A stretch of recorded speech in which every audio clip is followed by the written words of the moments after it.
Pozdravljeni, sem Marja Milič in gledate MoneyHow, prvi podcast o upravljanju denarja pri nas. O dogajanju med ponudniki pretočnih vsebin se bom pogovarjala z Bojanom Amonom, ki je velik poznavalec in ljubitelj IT oziroma tehnologije, sicer sociolog z magisterijem iz politične znanosti, je pa tudi redni kolumnist in avtor v Marketing magazinu in ima bogate novinarske izkušnje. Denimo, bil je tudi na DaVinci Learning TV, pa tudi del ekipe, ki je pri nas lansirala prvi studio Video on Demand. Zdravo, Bojan. Zdravo, Marja. Zdravo. Kako si? A si v redu? Pa ja, super v bistvu. Tako, ta postopni povratek v normalo se mi silovito dopade. Kako bo seveda to vplivalo na ponudnike pretočnih vsebin, bomo še videli. Jaz moram priznati, da imam kar nekaj sklenjenih naročnin na te ponudnike pretočnih vsebin. Imam Netflix, Amazon Prime, Apple TV, HBO, torej 4. Prebrala sem pa, da je povprečje v ZDA na gospodinjstvo tam 3,4, je pa seveda ponudba teh ponudnikov pretočnih vsebin v ZDA bistveno večja kot pa seveda v Evropi ali pa pri nas. Kako pa pri tebi? Koliko naročnin imaš pa ti sklenjenih? Ja, mislim, da je zdaj na zadnje, sem nek Wall Street Journal bral pred časom, da je celo 3,6, da je celo malo naraslo lani v Ameriki. Jaz pa po mojem, kaj HBO, pa Netflix, pa Voyo, to se pravi 3, tako da nisem daleč od tega povprečja. Je pa tako, Netflix je siguren tisti, ki trenutno vodi, če govorijo o številu samih naročnikov. Sledi mu dost blizu Amazon, ki ima nekih 175, Netflix ima 220 dobrih. Je pa zelo uspešen tudi Disney+, ki je pravzaprav začel pred, 2 leti slabimi, pa so že dosegli 130 milijonov globalno, za vse govorijo.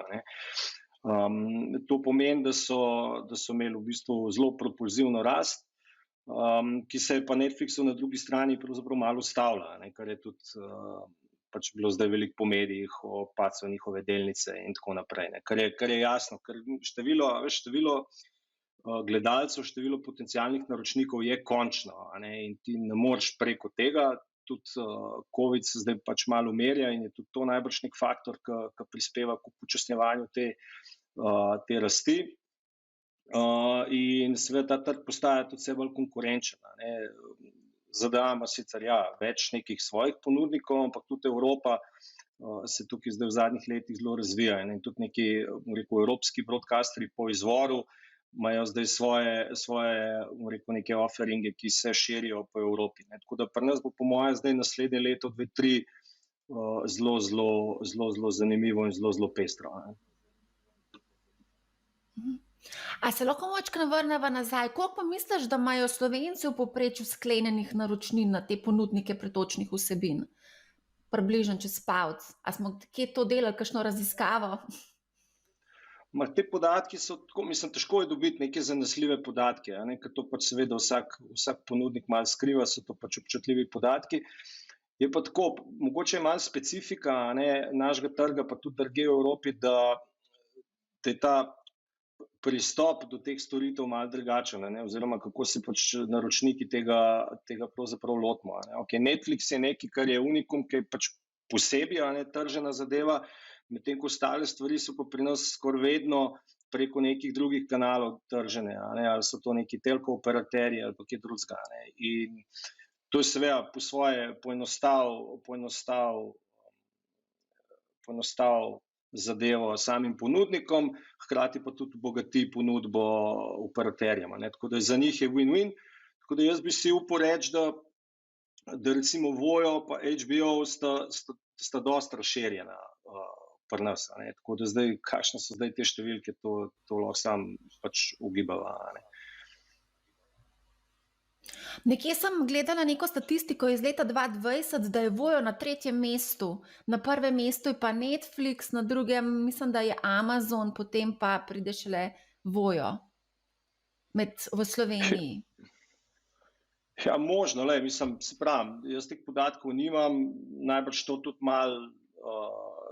se to tudi malo spreminja, ker so pa tudi različni načini, kako so te ponudniki štartali. Amazon je prišel čisto iz nekega drugega konca, medtem ko Netflix je prišel direkt skozi content.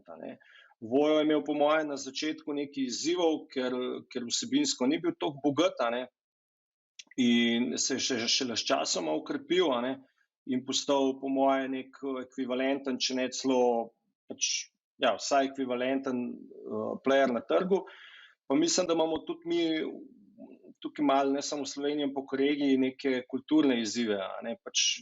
Intelektualna lastnina pri nas ni tista stvar, ki je ponavadi najbolj cenjena, in tudi kultura plačevanja za vsebine, kar so neka oblika intelektualne lastnine, je nekaj, kjer je še nekaj prostora za izboljšave. Tako da... Evo, dobila sem eno raziskavo, ki me je poslal kolega, ki se tudi s tem področjem ukvarja, in sicer je vir Ampere Analysis, in to je podatek iz leta 2020, se bom kar takoj popravila, ker sem naredila napako. In sicer za Slovenijo Netflix je na prvem mestu, Voyo je na drugem mestu in Amazon na tretjem mestu. Največji share delež ima seveda Netflix, 38%. Vsega skupaj naročnikov pa je bilo, samo sekundo, da ne bom narobe prebrala, 243 tisoč. Se pravi, vsi trije skupaj. Skupna številka. Ja. Ja, to je kaj? To je nekaj tretjina gospodinstva, tako čez prst. Ja. Tretjina, 800 tisoč cirka je gospodinstva v Sloveniji. Je realno, ne? Čeprav so to podatki iz leta 2020, kaj se je dogajalo v 2021, bomo pač videli, to pride seveda z zamikom, te podatki. Ja, omenil si, da se spreminjajo te nakupne navade. Zdaj, če pa pogledava recimo po starosti, se mi pa zdi, da vse mlajši so kar navajeni plačevati za to vrstne vsebine. Mogoče tudi ta YouTube generacija, ki v bistvu so nekako, se mi zdi, se navadili plačevati, ne? Ja, mislim, se tudi YouTube ni več zastojna, se vsi zdaj dobivamo na vsake toliko posnetkov, tisto vsiljivo bi lahko rekel ponudbo za tistih 8 evrov. Ne, siguranje se tudi to spreminja. Jaz mislim, da midva sva še najbrž generacija, ki je odrasla čisto ob neki linearni televiziji, kjer so pol te nove zgodbe postopoma kapljale, medtem ko danes izgledam otroka svojega, ko bo zdaj dopolnil 14 let, mislim, linear TV zanj praktično ne obstaja. Tako da, je pa tudi tako, najbrž so znotraj gospodinjstev pogosto plačniki še vedno pač odrasli, ker pač to sploh, če plačujejo nek širši račun, kjer je to ena od postavk, da ni to nek neposredni strošek za to mlajšo generacijo, nekje pa najbrž tudi. Tako da, ker ta cable cutting, da se pač odpovedujejo klasične televizijske naročnine, to je trend. Pri nas tudi ne toliko agresivno, kakor mogoče kje drugje, ampak definitivno je trend. Ja, jaz tudi čedalje več spoznavam ljudi, ki se odpovedujejo dejansko televiziji, nimajo televizije doma. Se mi zdi, da je tudi en tak trend na pohodu to, ne? V kontekstu teh streaming storitev so tudi druge naprave postale, bom rekel, bolj primarne, kot pač tisti televizor, ki doma v dnevni sobi ali po spalnici počiva. Ja. Zdaj, marca k nam prihaja HBO Max, sredi poletja pa Disney+. Kaj lahko tukaj pričakujemo? Ja, tako, HBO Max, je pravzaprav nekaj, kar nadomešča HBO Go, dolgoročno pa HBO Now. Ne vem, ali je bil sploh pri nas na voljo ali ne. Skratka, to je neka obogatena ponudba HBO. HBO Go potrošniki v Sloveniji že poznamo, pa mislim, da tudi znamo oziroma poznamo tudi res ta brezkompromisen nivo kvalitete, ki ga pač HBO prinaša. Tako da v stališča brenda mislim, da tukaj ne bo nekaj posebej novega, kar pa bo po moje novo, pa je gotovo dobrodošlo, je pa neka dodatna vsebinska pestrost, ker tukaj gor se bojo pojavljale tudi vsebine, ki so ne samo HBO lastna produkcija, ki je seveda čudovita, ampak tudi vse, kar je del produkcije hiš, ki so v istem lastniškem košu, ne vem, CNN, TNT, Cartoon Network in tako naprej. Ne. Tako da v bistvu ta demografski diapazon se bo po mojem razširil, ne. Se pravi širina demografij, ki jih bojo pokrila. Ne.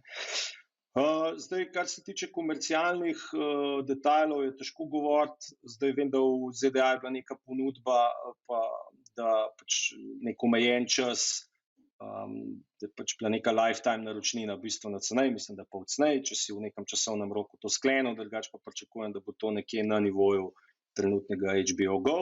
Če bo šlo seveda za neposreden nakup, ne. Zdaj pa, če bo pa kakšen operater to subvencioniral, si pa pol to lahko drugačne cene. Ne. Zdaj, kar se tiče pa Disney Plus, je pa tako, Disney Plus je za naš trg v bistvu čisto nova zadeva kot storitev, medtem pa to ni nova zadeva kot nek brand in kot vsebina, ki jo Disney Plus prinaša. Ne. Jaz mislim, da tukaj gre sigurno omeniti, da težko najdemo nek studio, ki ima pod svojim dežnikom res toliko bogat nabor neke intelektualne lastnine. Ne. Vemo, da je pred leti Disney kupil Marvel, da je kupil Pixar, da je kupil v bistvu Lucasfilm, ki ima vso to vojno zvezd noter stlačeno. Tako da v bistvu to je nek toliko bogat nabor vsebin, ki je pri nas seveda že tudi priljubljen, tudi iz kinematografov, pa tako da pač ne dvomim v zavzetost potrošnikov in v njihov komercialni uspeh. Tudi standard produkcije, ki ga imajo, je fenomenalen. Tako da. Pa tudi tako je, no? Jaz mislim, da je to sigurno za omeniti, da je to strateškega pomena za Disney, zaradi tega, ker historično je bil najvišji vir prihodkov za njih so bili pač te zabaviščni parki, ki so seveda zdaj v covidu najbolj trpela. Zdaj to se počasi pobira, ampak bo seveda še trajalo. In zato tudi mogoče ne preseneča podatek, mislim, da je Variety to pred časom pisal, da bodo vrgali v letošnjem fiskalnem letu 33 milijard dolarjev v vsebino za Disney Plus, kar je, mislim, to absurdna številka. Še enkrat več, kot je Netflix lani investiral. Tako da imajo sigurno resne namene in mislim, da pričakujejo do 2024 nekih 250 milijonov naročnikov. Ja. Kaj pa cena? Kakšna bo cena Disney Plusa v Sloveniji oziroma Evropi? Zdaj, tam, kjer je že na voljo, je to ekvivalent HBO Maxu. Govorimo malo pod 9 evri, se pravi 8,99. Je pa spet odvisno, da bojo tukaj kakšne posebne ponudbe, časovno omejene ali pa kakšni posebni bundli, ki jih bojo ponudili. Recimo v Ameriki je na voljo nek Disney Pack na Huluju, ker je pač Disney največji lastnik tudi Huluja. In tam potem dobiš v paketu Disney Plus, pa Hulu, pa še ESPN, ki se je iz Evrope predčasno sicer umaknil, to so športne vsebine za neko skupno ceno, ki je nižja seveda, kot če bi individualno neke koščke imel. Tako da, ampak vprašanje, kaj od tega bo pri nas na voljo, jaz mislim, da klasičen Disney Plus bo, najbrž tudi vsebinsko, ker itak so potrošniki že navajeni, ne bo čist ena, z recimo kakšno Ameriko ali pa Nemčijo, ker so pač pri vseh teh ponudnikih ponavadi neke razlike regionalne. Zdaj, marsikdo koleba, ne ve, katerega ponudnika izbrati. Mogoče lahko ti svetuješ, kje dobiš največ za svoj denar? Ja, mislim, to je ful nehvaležno vprašanje, ki je treba tako generalizirati. Eno je ful subjektivno, pravzaprav kakšna vsebina te najbolj privlača. Nenazadnje tudi pomembno, kateri demografiji pripadaš. Mogoče, če si pač nek otrok, pa tudi zdaj odvisen, koliko star otrok, bo sigurno Disney Plus bolj atraktivna zadeva, kakor je Netflix, čeprav ima tudi ta pač dosti bogat nabor nekih otroških vsebin. Drugo je pa, to se pravi, en vidik je sigurno vsebina, drug vidik so seveda neki komercialni elementi, cena, pa kaj še poleg neke vsebine za to ceno dobiš. Recimo, Amazon je najcenejši, ne, če gledava samo video. Ne. Amazon Prime, mislim, da več kot po 6 evrov. Ne. S tem, da če noter spakiraš še Amazon Prime kot vse tiste trgovske ugodnosti, pa glasbeno ponudbo, pa to skoči na 14. Ne. Ampak za tistih 14 dobiš več, kot dobiš za 9 pri Netflixu, če gledaš pač celo sliko. Ne.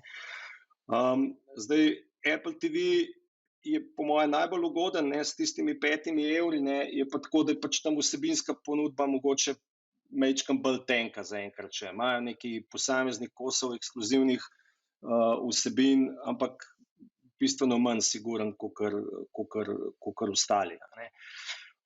Zdaj, če ti je uporabniška izkušnja, ki je neka pač, da je konsistentna, pa da se skozi nekako razvija, če je to faktor, ki ti je najbolj pomemben, pol tukaj nekako Netflix se mi zdi v največji prednosti, ne, tudi s tistimi svojimi algoritmi za priporočila, ne.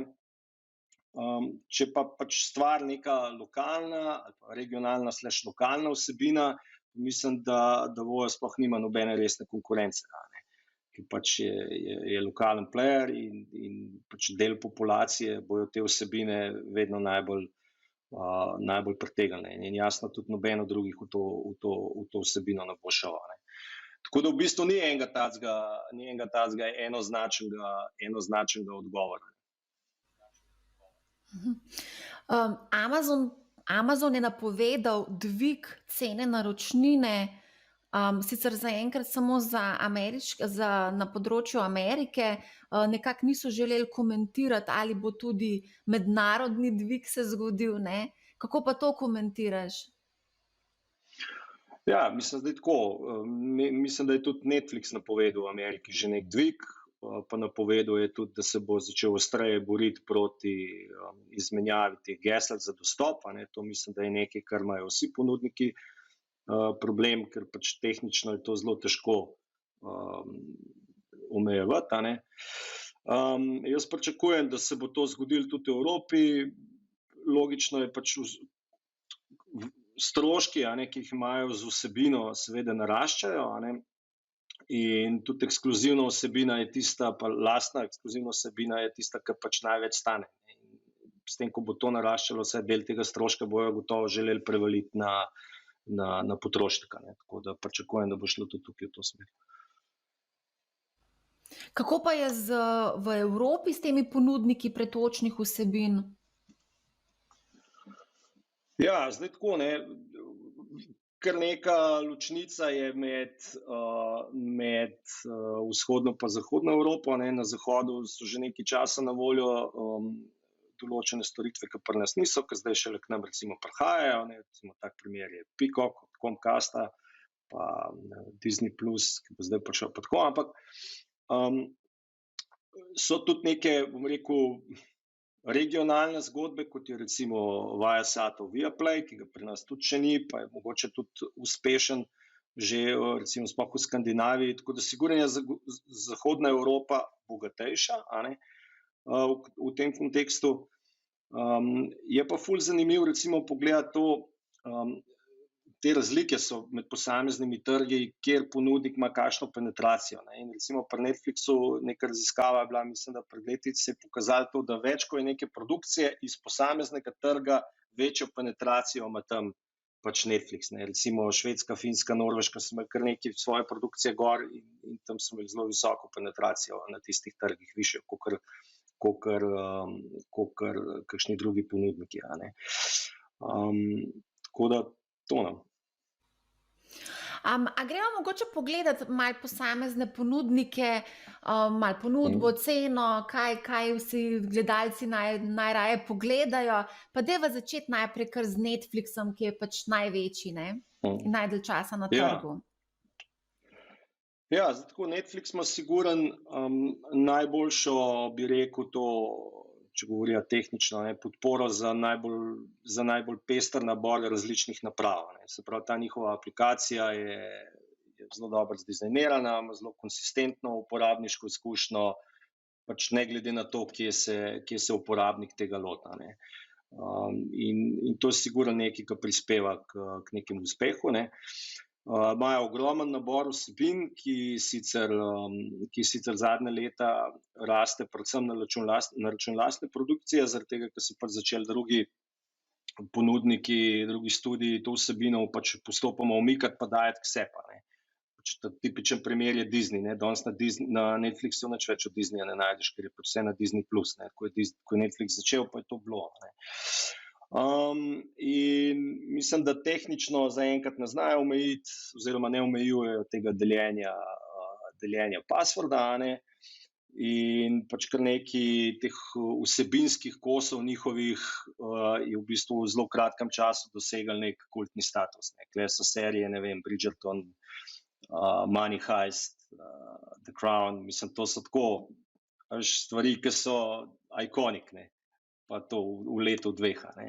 Ne vem, Irishman, mislim, to je Scorsese, to je večno, ne, pač Netflix, ne. Tako da, in tudi ta njihov recommendation engine, ki ti pravzaprav zna na podlagi neke zgodovine malo sugerirati, kaj bi te še zanimalo, je tudi ful dobro razvit. Kar mogoče je nekaj, kar tam koga motne, je v bistvu ta neka relativno visoka fluktuacija vsebin, ne. Saj tisti del, ki ga oni kupujejo od drugih, se relativno hitro menja, ne. Tako da to je tisto mogoče, kar koga zmoti, pa pri vseh je po mojem problem, ne, zdaj, a veš, ta bogatost vsebine je tako malo dvorezen meč, ne. Jaz mislim, da danes, pa to ni samo Netflixov problem, ker Amazon ima še več v bistvu vsebine kot Netflix, ni več problem, kaj gledati, problem je, kaj ne gledati, ne. Tako da v bistvu ta čas, ko se človek odloča, kaj bi pravzaprav sploh gledal, se po mojem samo podaljšuje. Tako da, pa tudi v bistvu zanimiv model ima, ne. Netflix preprost, imaš, mislim, da 3 različne cene, glede na to, v kakšni ločljivosti bi gledal, koliko naprav oziroma koliko streamov, tako da so tudi tukaj fleksibilni, ne. Bi šlo od 8 do, ne vem, mislim, da 15 €, 14 ali koliko je. Mogoče bi jaz tukaj še omenila tudi tujo produkcijo, zelo uspešno, recimo Squid Game, to je bila ena taka vrhunska uspešnica, tudi na Netflixu se je predvajalo, ne. Tako da si gledal? Ne, mislim, tako, ne, nisem, ampak tako, Koreja je pa sploh nek konc, ki bi si mislil, da, mislim, ne bi pričakoval, da bo od tam prišla neka toliko masovno uspešna stvar, ne. Mislim, Južna Koreja. Ja. Okej, a greva naprej na Amazon Prime? Cena, ponudba, kaj se gleda? Ja, zdaj osnovni Amazon Prime, ne, oziroma Amazon Prime Video je majčkeno cenejši, 5,99. Zdaj nabor vsebine je tam v bistvu še večji, ne. Mislim, da ima, ne vem, nekih hude številke, koliko filmov pa teh serij, ne. Je pa tako, da pač malo je to kvaliteta, kvantiteta, tako da če bi to ocenjeval, mogoče trenutno malo zaostajajo za Netflixom. Pričakujem pa, da se bo to dosti hitro popravilo, zaradi tega, ker veliko investirajo, recimo nakup MGM-a za, ne vem, dobrih 8 milijard, ne, to tudi ni čisto naključje, in James Bond je recimo ena taka franšiza, ki je v bistvu večna, pa ima ogromen apil za trg. Tako da pričakujem, da ta kvalitativni del se bo s časoma še popravil. Mislim, da omejujejo na 3 naprave zaenkrat hkrati dostop do te storitve, ne, tako da tukaj so mogoče malo bolj restriktivni. Je pa tako, ne, zdaj, eno je Amazon Prime Video, drugo je pa, kot sem prej omenil, nek Amazon Prime, ki je pač širši paket, ne, kjer imaš pol neke benefite kot kupec v njihovi trgovini, ne vem, free delivery, pa kakšne posebne ponudbe za kakšne produkte pa tako naprej, ne. In zraven ti daš seveda še Amazon Music, ki je pač, ne vem, Apple Music ali pa Spotify neki ekvivalent, ne, in to vse pol del pač tega paketa za nekih 14 €, kjer si v bistvu nekako na nekem ekvivalentu z Netflixom, ne, če vzameš tisti HD oziroma 4K paket, ne. Tako da v bistvu nekako value for money pol skoraj bolj na strani Amazona. Zdaj, odvisen spet, koliko ti to pomeni. Če si zdaj redni kupec tam na Amazonu, pa imaš mogoče še Kindla, pa še tam še knjige kupuješ, pa ne kaj, pa mogoče ima to pol res nek ekstra apil. Če pa ne, pa ne. Ja, a greva na HBO, ker Disney Plus pride polet. Rekel si, da bo cena približno na nivoju HBO Max, ne? To Produkcijo si že pričakujem, tako tako je. omenil, kakšno ima itak vsi. Ja, itak vsi poznamo te Disneyjeve filme. Jaz pa tudi mislim, da bodo imeli zelo zvesto publiko, ki si bo večkrat eno in isto pogledala. To so pa mladi, ki zelo radi gledajo risanke in jih po 20krat lahko pogledajo, kot da bi jih prvič gledali, ne? Ja, siguren, to je ta nivo engagementa je v bistvu čist drug, a ne. A veš, mi nekaj pogledamo in that's it, a ne. Oni pa nekaj ur, ne. Je pa tako zanimiv, ne, ta engagement skuša recimo Netflix na nek način dvigati, zdaj so začeli pač še neke videoigre ponujati, a ne, ker je nek čist drug, neka čist druga žval za njih, ne, glede na to, od kje prihajajo, ampak cilj imajo v bistvu vsi isti, a ne. Čim več v bistvu tvoje pozornosti, jasno tudi evrov, dobiti k sebi, a ne. Tako da zdaj HBO Max, a ne, jaz mislim, da tule ni nobenega dvoma, ne, oni bojo po mojem nadaljevali z nekim uspehom, a ne. Mislim, produkcija njihova je tudi spektakularna, a ne, mislim, zdaj razni Sopranosi pa Band of Brothers pa take mogoče malo starejše stvari, ki so seveda pomemben element njihove library ponudbe, ki je skozi pač na voljo, so itak nepozabni, ampak tudi kakšne novejše serije, tipa Succession, Curb Your Enthusiasm, to je nekaj, kar je pač silovito popularno in nenadomestljivo na nek način, a ne. Tako da jaz mislim, da pa če tukaj dodava še, kar bo prišlo iz CNN-a, Cartoon Networka, TNT-ja, jaz mislim, da bojo ljudje praktično za isti denar, kot danes dobili še več, a ne. Tako da ne dvomim v uspeh tudi pri nas. Sploh glede na to, da je brand v bistvu poznan, imajo tudi v bistvu zelo dober, če temu rečem, marketinško orodje tudi v obliki svojih lastnih linearnih kanalov, a ne, ker če ne drugega pač vzpodbujajo neko poznavanje pa zavedanje na strani potrošnikov. Kakšno pa tvoje mnenje o Apple TV? Ja, zdaj tako Apple TV je prišel čisto iz drugega konca, a ne, ampak vsi, a ne, imajo za cilj človeka spraviti v svoj ekosistem, a ne, in ga v bistvu tam vrteti, a ne. Ker če pogledava, a veš, Apple TV Apple ima neke svoje naprave, a ne, pa telefone, pa neke pametne zvočnike, pa računalnike, pa tako naprej, ne. Amazon ima tudi neke svoje naprave, pa neke tablice, pa spet tudi neke zvočnike, pa tako naprej, a ne. In cilj je fundamentalno isti, a ne, samo iz različnih koncev so te ponudniki prišli, ne. Jaz mislim, da Apple ima to, bom rekel, prednost, a ne, da Appleovi uporabniki so zelo zvesti, a ne, ko pač stopijo v ta ekosistem, pa pol je seveda, pa ima računalnik, pa telefon, pa so slušalke, pa nekaj pol nekako kar ostanejo v temu ekosistemu, tako da tukaj sigurno imajo neko prednost, pa tudi neke ugodne ponudbe imajo za nove naročnike, ne vem, 3 mesece zastonj pa take, ne.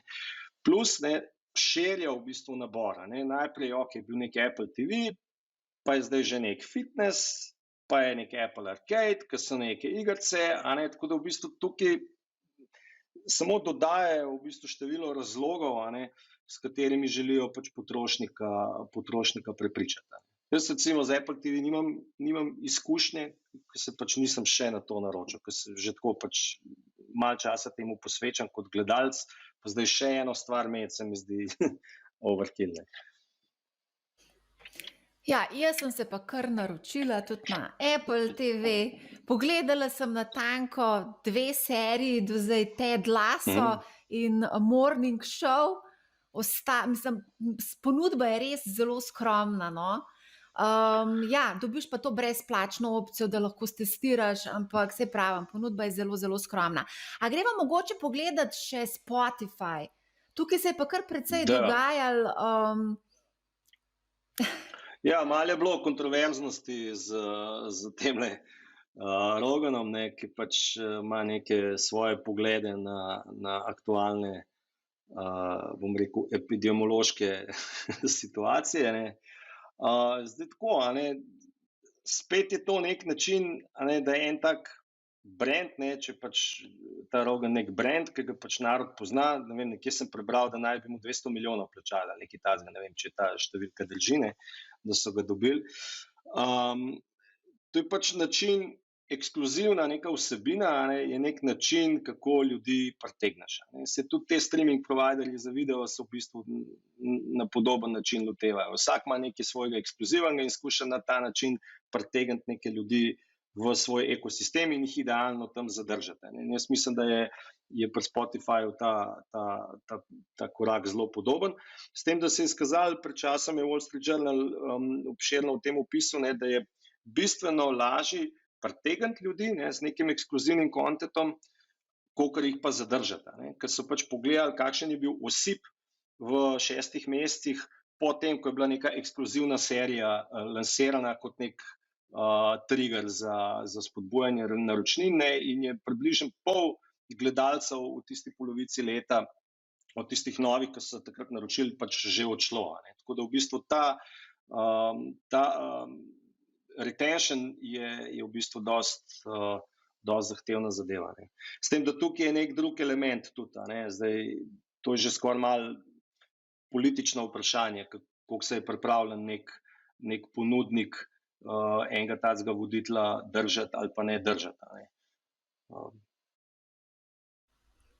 Kako pa kaj z lojalnostjo med temi ponudniki? Zdi se mi, da vse to si zdaj lepo povedal, zdi se mi, da zelo hitro so pripravljeni zamenjati providerja.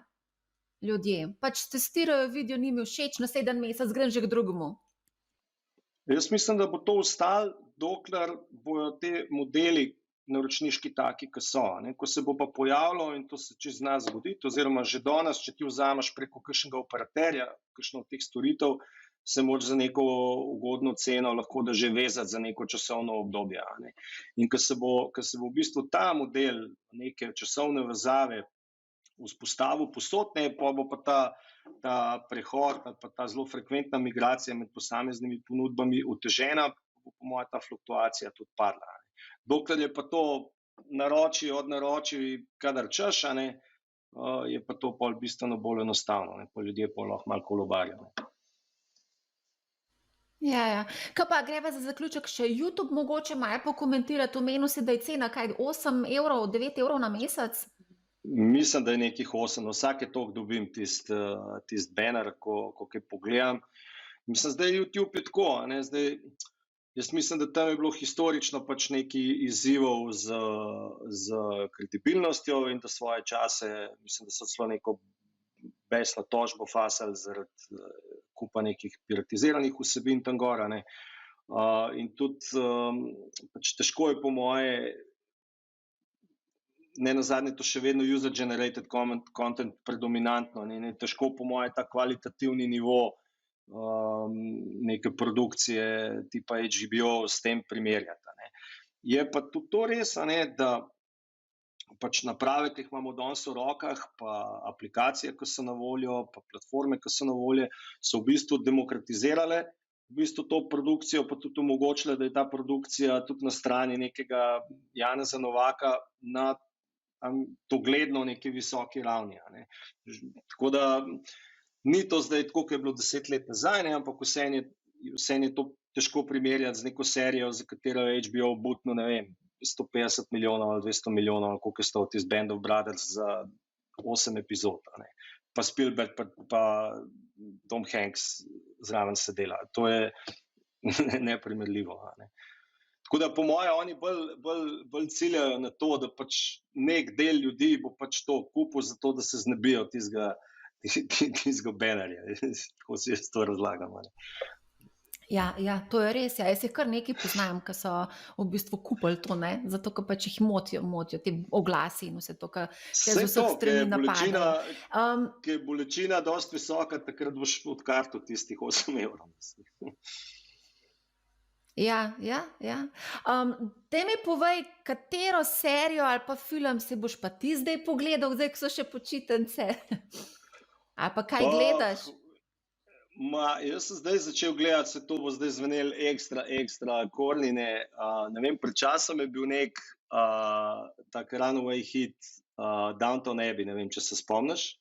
To je bila neka zamenjava sred sezone in je pač to eksplodiralo. No, in zdaj ta lik, ko je tisti spisal, ta Julian Fellows, je zdaj neko novo serijo naredil za HBO, mislim, da se imenuje Gilded Age. In to sem zdaj začel gledati. No. Ampak to čisto zato, ker sem začel neko knjigo brati o tem obdobju, o raznih Rockefellerjih, in to je ta konc 19. stoletja in me zaradi tega potegnil. Ampak je tako, 2-3 sem pogledal. Jaz sem to že pogledala. Ne, pa dobro je, mislim, nivo produkcije je, mislim, nor. To pa, veš kaj, čakam še na... Jaz pa trenutno... Fan sem tega na Netflixu Stranger Things. To je malo ta throwback na te otroške pustolovske filme, ki so bile tam v 80-ih, Guinnessi, pa to, kar smo itak si pogledali, no, in mislim, da bo zdaj 4. sezona, no, tako da to me je tudi kar zahaklo. Ja, se strinjam, fajn, super. Ja, mislim, da sva kar obdelala to tematiko. Jaz bom nadaljevala potem še z analitikom o delnicah, saj praktično vse te družbe tudi kotirajo na borzi, tako da bomo še pogledali ta analitičen del, tako da najlepša hvala, Bojan, za tvoj čas in za vse, kar si v bistvu nam povedal. Ne, z veseljem, Marja, lep dan.